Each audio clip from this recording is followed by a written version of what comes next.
Aujourd'hui, je vais te parler d'une chose assez intéressante, c'est le pouvoir de cuisiner. Tu te dirais, bon, préparer les repas pour la famille, bon, ça paraît anodin, mais c'est loin, loin, loin d'être le cas. Figure-toi qu'en faisant quelques recherches sur Internet, je me suis aperçue qu'en Inde, par exemple, il y a des médecins qui sont ayurvédiques, tu sais, donc c'est une médecine particulière. Et quand ils ont affaire à un patient qui est quand même assez malade, voire très malade, la première chose que ce médecin raconte, c'est il demande à la maman de ce patient ou à sa grand-mère de venir cuisiner pour lui. C'est incroyable, hein. Donc tu te dis, ah oui, mais pourquoi?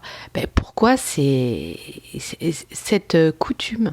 Et le médecin explique que, en fait, le fait de préparer un repas pour la famille, c'est carrément c'est une émotion pour tout le monde positive. C'est-à-dire que, en fait, quand tu as ta maman qui te prépare un repas, tu as tous tes sens en éveil et ça, tu sais que tu vas passer un bon moment. La maman va préparer, t'as des odeurs, t'as du son, t'as le goût quand le plat va être terminé. Et ça te rappelle ton ancrage quand t'étais petit sûrement, et c'est ça qui aide beaucoup. Alors ça peut être quand tu es maman et que tu cuisines, mais ça peut être aussi quand tu câlines ton enfant. Ça peut être quand tu l'allaites ou que tu lui donnes le biberon parce que là, tu es en contact avec lui.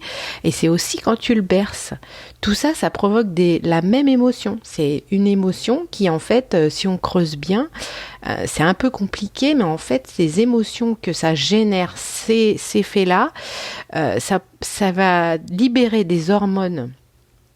Je te passe les noms, c'est pas le plus important, mais bon, voilà, ça peut être ocytocine et sérotonine.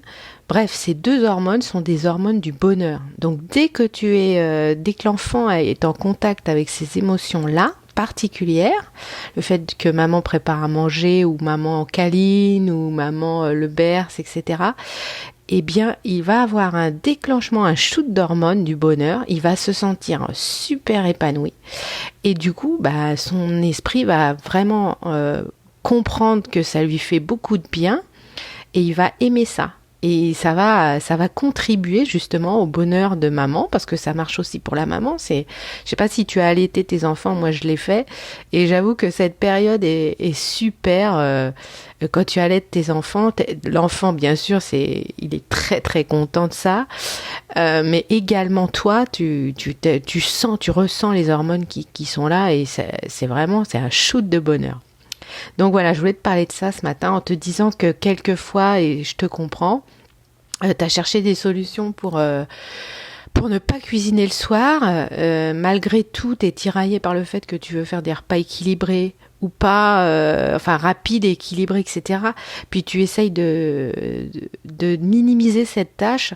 Mais en fait, si tu t'y prends bien et si tu t'organises bien, comme on en a parlé dans un précédent podcast, non seulement tu vas faire des bons petits plats à tes enfants, mais en plus tu vas les rendre heureux et toi ça va te faire beaucoup, beaucoup de bien. Puis il n'y a pas que pour que les enfants, parce que le mari quand il cuisine pour toi c'est super agréable et quand tu cuisines pour lui c'est également agréable.